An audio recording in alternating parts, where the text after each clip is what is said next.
Well, today's story may be news to even many of you grown-up listeners. In fact, even though our story takes place during the 1940s, it wasn't until the 1990s that an American, who was on a caving expedition to the Ukraine, discovered what had happened. And it was several years after that before he revealed what he had found. Until then, only the people involved knew about it. Wow! A story that was hidden for over 60 years? That sounds pretty intriguing. I thought you'd find it interesting, Aunt Nikki. So just who are some of the people we'll meet in today's story? Well, we're going to meet a Jewish family by the name of Sharpener. Esther and her husband Zaida and their 6 children. Henya, their oldest, who was married to Faishal, Nisel, Shana, Shulim, Shlomo, and Etka. They all had to courageously overcome some very adverse circumstances during one of the worst wars in history. Well, you've certainly got my attention, Uncle John. Then let's join Aunt Carol as she brings us the story of 500 Days in a Cave. Our story begins in the Ukraine during the Second World War. Although the war had initially seemed far off, Hitler's Nazi German armies forged their way through Europe, and in June 1941, they stormed across the border from Poland into Ukraine. In spite of these impending dangers, the little town of Korolówka, where the Sharpener family lived, seemed almost untouched. And David stayed in strongholds in the wilderness, and remained in the mountains in the wilderness of Ziph. Saul sought him every day, but God did not deliver him into his hand. So David saw that Saul had come to seek out his life. Papa, was David afraid to hide in a cave? David wasn't afraid because he knew that God was watching out for him, Edgar. No matter where we are, in a cave like David or in the palace like King Saul, God sees us and is with us. We must always keep trusting. Zaida, open the door. I have urgent news. I wonder what... Faishal, come in. What's wrong? You look... Oh, tell us what happened. Hannah and your girls are safe? Yes, your daughter and granddaughters are fine, but I bring news of the war. What is it? The German Nazis who are deporting people and sending them to the labor camps, or worse yet, to the concentration camps where so many die. They are nearing the outskirts of Korolówka. Some people in the surrounding villages have already been seized. I know this was coming. I'm surprised we even had a year before the Nazis reached our town. Oh, this war. We have to do something. We cannot sit back and let the Nazis devastate our family or the families of our relatives. We must escape or go into hiding somehow.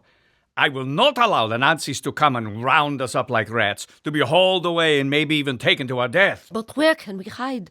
There is no longer any safe place on earth for Jews like us. The plight of the Sharpener family was shared by thousands of Jews all across Europe.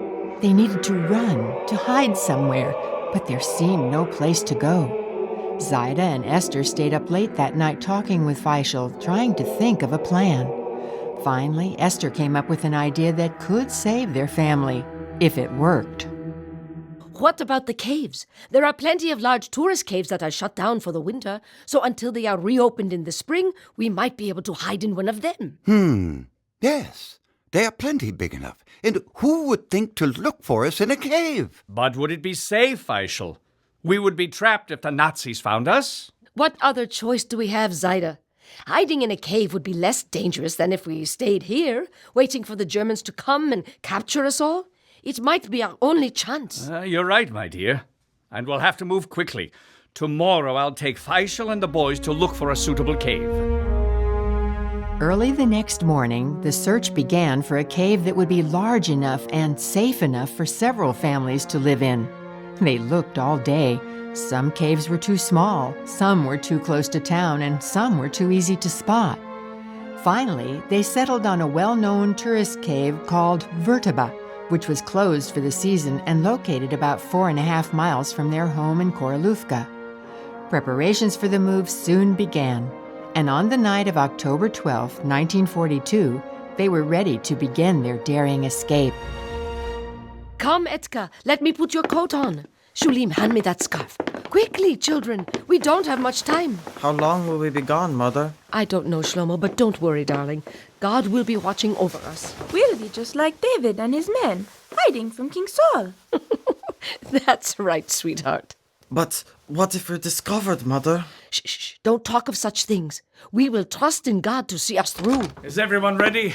Henny is here with Faisal and the children. It's time to go. All right, come along, children. Oh, Shulim, help Shlomo with those boxes. Oh, let's see. Nisel, make sure you don't forget that bag there. It has the extra blankets. Edgar, here, darling. Give me your hand. I don't want you getting lost. Esther, everything is going to be fine, huh? We've made our plans and prepared for this trip.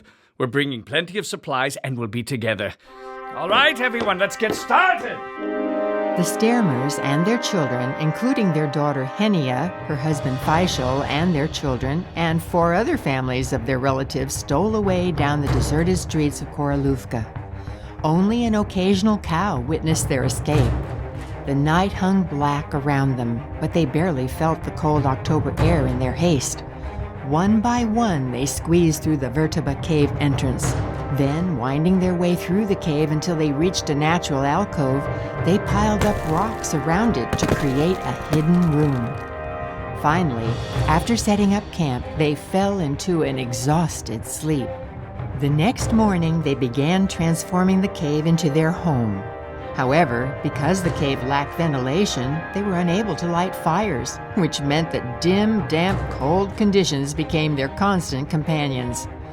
Additionally, since there was no water source, the little they could gather from drips in the cave had to be supplemented with water brought from the outside. As the winter lengthened and time dragged on, living in the cave became harder and harder. Fortunately, Zaida, Nisel, and Faisal had acquired special passes, allowing them to collect scrap metal under protection of the local police. Although it was back-breaking work, it gave them freedom to move about town during the day. Unfortunately, it also left them open to the taunts of their neighbors. Is that you, Nisel Stermer? Your family used to be one of our finest. Look at you now, picking up scrap metal like a beggar. We all do what we must in order to survive. I should turn you into the Nazi soldiers. Everybody knows you're a Jew. Oh, wait, I can't do that, can I? You're under special protection of the local police. For now, anyway. Each week, with the money they earned from the scrap metal, the men purchased food, water, kerosene, and other supplies from sympathetic friends, delivering them to the cave at night under the cover of darkness. For those who stayed in the cave, time passed slowly. But they were alive and together, and that's what mattered most. Finally, after nearly 4 months of living in the cave under increasingly worse conditions, it became clear that something would have to change. I'm so cold, Mama. Shh, Edgar, darling, I know. Here, let me put this blanket over you. There. Is that better? A little bit. Do you see this, Father? How much longer? How much longer can we keep living like this? I know, Shlomo, I know. But perhaps by spring it will be better, huh? It should be warmer then, and... No. I'm sorry, Father. Forgive me. I agree with Shlomo. I know it seems like there is no other option, but if we're going to survive, we've got to do something. We need a better hiding place. I agree, Shulim. Father, the 2 of us have done some exploring deeper into the cave and found a larger place where we will be more hidden. Really? Tell me. Well, the room is sickle-shaped, and we might even be able to make a second exit. That way, if God forbid, the soldiers ever found us, perhaps some of us could escape. After much discussion, the group relocated to the sickle-shaped room. Their new home was more than 3,000 feet from the cave's entrance and had a considerably lower roof, but it was more secluded. A small fracture was discovered in the ceiling of a nearby passage that could be enlarged to create a second exit, and feverishly the men began digging upward, carving steps into the walls. What initially seemed like a fairly simple task ended up taking 4 weeks, but they finally broke through. They then secured a chain to the wall which they could use to steady themselves as they climbed up the steps to their emergency exit, which was a small hole in the ground. Finally, they were able to relax a bit, no longer worried about being trapped if the Nazis stumbled upon them, which they prayed would never happen. But then, one night, they were suddenly awakened from their sleep. Aha! And what do we have here? Oh no! The Germans! The Nazis! They've discovered us! And who is this? A mere boy? You're coming with us. Somebody, help! Esther quickly saw that the only way to save any of her family was to create a distraction. Some of the cave's occupants were already making their way towards their escape hatch as Esther bravely stood up to the soldiers. So, you have found us. Do you think that unless you take us all, the Fuhrer will lose the war? Look at the way we live here. Like rats. All we want is to live, to survive. Leave us alone. You are a very brave woman. Or perhaps very stupid. You're coming with us too. The German soldiers rushed their captives out of the cave and through the countryside toward town. Among the captives were Esther, Shlomo, Enya, and her daughter. As they walked along, Esther hatched a daring plan. Shlomo, listen to me. You see how dark it is. And we are not dying. We might be able to escape. When I give the signal, start running into the woods. Mother, I'm scared. What if we don't make it? I know. I'm scared too. But this might be our only chance. All right.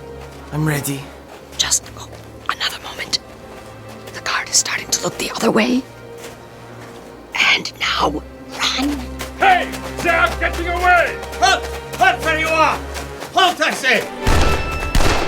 Esther, Shlomo, and the other captives broke away from the guards and scattered into the woods. Hearts pounding, Esther and Shlomo raced back to the cave and reunited with their family members who had returned after evading capture. Soon afterward, Henya and her daughter appeared as well. Then, heading to the emergency exit to stand watch, Esther found Shulim traumatized and crumpled in a heap at the bottom of the stairs. The shaken group realized that since their hiding spot had been discovered, they were no longer safe.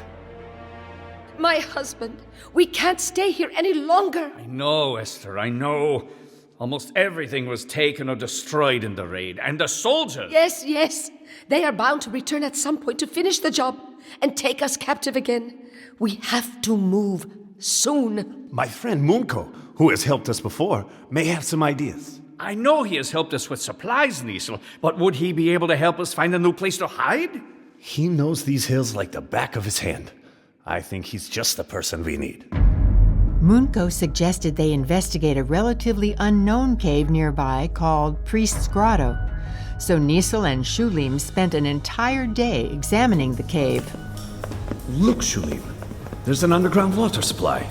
And a series of connected rooms. There'll be enough space for everyone. And there's good ventilation, too. I think we can build fires in here to keep us warm. 5 days later, on May 5th, 1943, the group from the cave, along with several more families who joined them, moved to Priest's Grotto. Now feeling a greater degree of safety, they soon settled into a new routine. Still, because of the cold, damp conditions, they entered a state of near hibernation, sleeping 18 to 20 hours each day. After several weeks, their supplies began to dwindle, and they realized someone would have to venture out of their cave. However, since their permits were no longer valid, the men knew it would be more dangerous than ever to venture outside.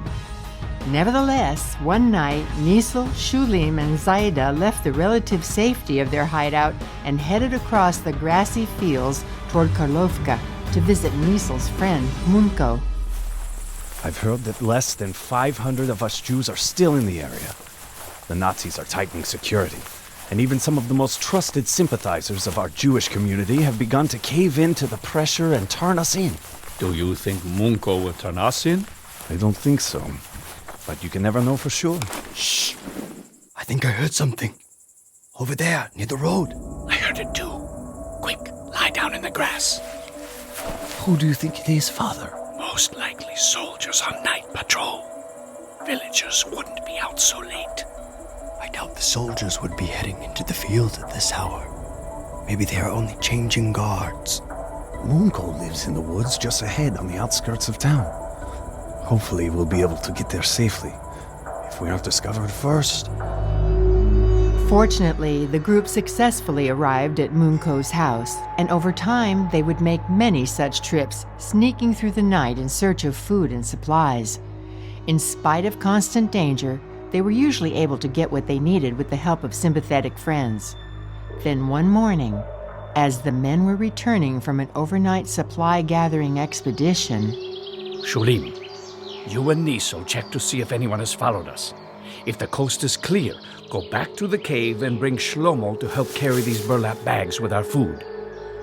The boys hurried to the edge of the forest in which they'd been hiding and sneaked quietly through the grass, crawling on their stomachs to avoid being seen. Since no one seemed to be about, they returned to the cave, fetched Shlomo, and carefully made their way back to where their father was waiting in the woods. Here, boys. Take these bags. The four of us should be able to make it in one trip, huh?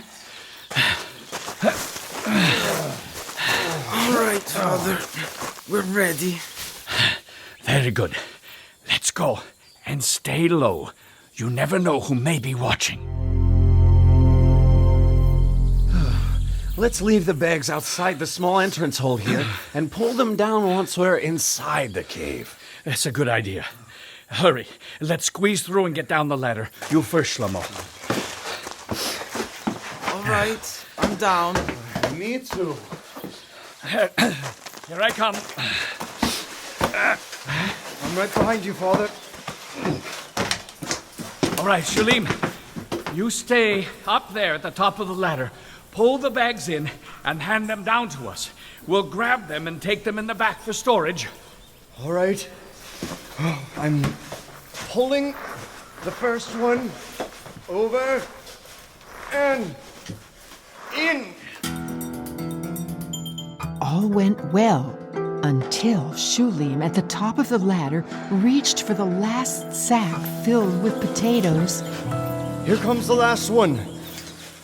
Only one sack left to go.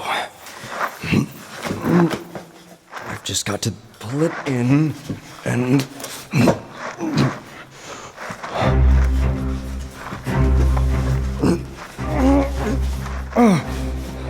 Oh no.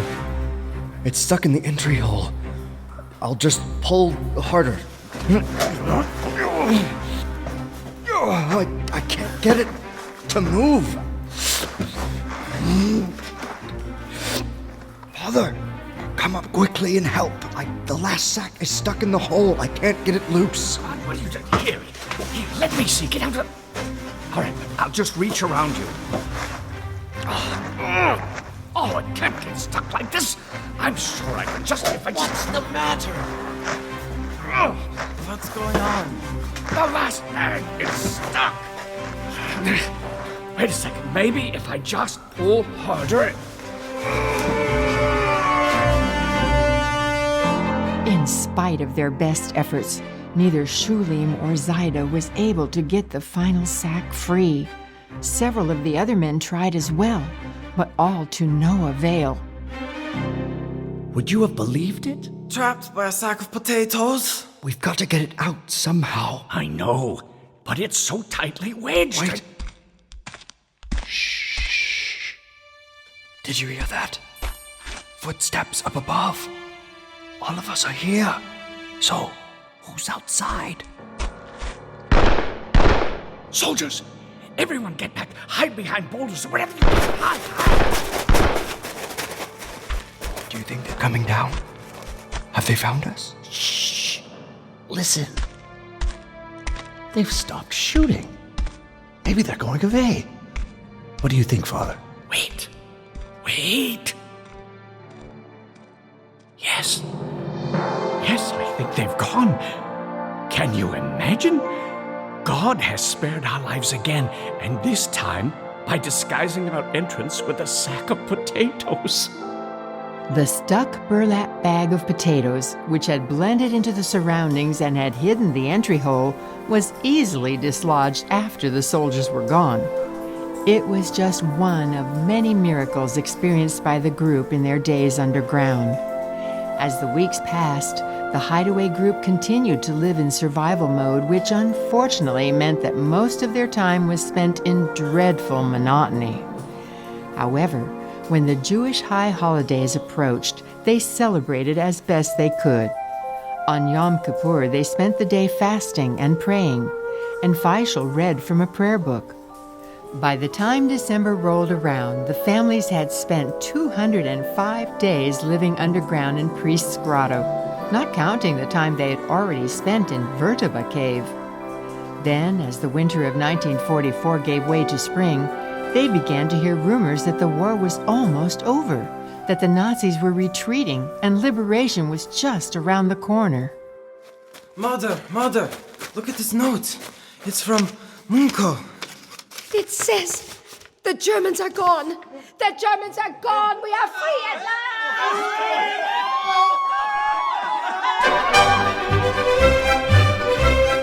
Yes, it was true. The Nazi German soldiers had gone. So on April 12, 1944, after spending nearly a year in their second cave, the Sharpeners, along with all the others, crawled out of the cave and into the sunlight. It was the first time that many of them had seen the sun in 344 days. Some of the youngest children had even forgotten what the sun looked like and were surprised by its brilliance, but all joyfully stood in its warm and welcoming rays. Zeta, my dear husband, we have spent so many months afraid of the sunlight. More than 500 in all. Yes, 500 days in the darkness of the caves, afraid to see or be seen in God's world. But now at last we are free. We can walk around in the middle of the day if we wish. Yes, my dear. And it was your good suggestion that we all hide in a cave that helped our family survive. The world has been turned upside down, and yet God has protected us. He has been with us all the way. Wow, Uncle John, what an adventure. It's incredible to see how God protected them through all of those close calls. No kidding, Aunt Nikki. So what happened to the Sharpener family after they left the cave? Well, after the war, they spent a few years in a displaced persons camp because everything they'd previously owned was destroyed by the Nazi army. Eventually, they relocated, some of them to the United States and some to Canada, where they were able to start a new life. But they never forgot the incredible experience they'd had during the war and their miraculous survival. You know, I think all of us can learn something from their story, Uncle John. What's that? Well, if we're ever experiencing a tough time in our lives, we can depend on God to get us through. A very good point, Aunt Nikki. And one of my favorite Bible verses tells us this very same thing. I think I might know which verse that is. Would it happen to be Psalms 34:7? You've got it. That's the one I was thinking of. It says, "The angel of the Lord encamps all around those who fear him and delivers them." I love that verse too. I hope that verse is one you boys and girls will take with you for whenever you are having a hard time. I hope so too. Well, today's story is over, but there are lots of other great selections in this album.